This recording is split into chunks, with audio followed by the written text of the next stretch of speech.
You ask Tiger to calculate. This deals with linear inequalities with one unknown. The final result is -1 smaller than 4.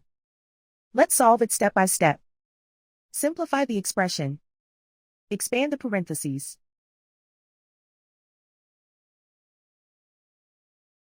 Group like terms.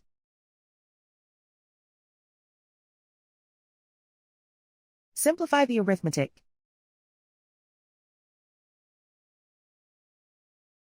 Group all m terms on the left side of the inequality. Add m to both sides.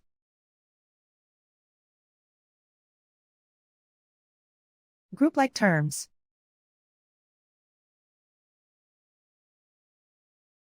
Simplify the arithmetic.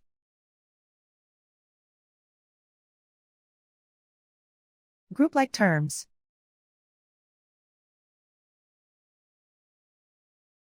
Simplify the arithmetic.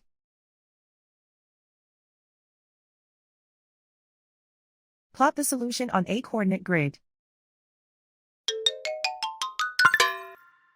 And so the final result is -1 smaller than 4.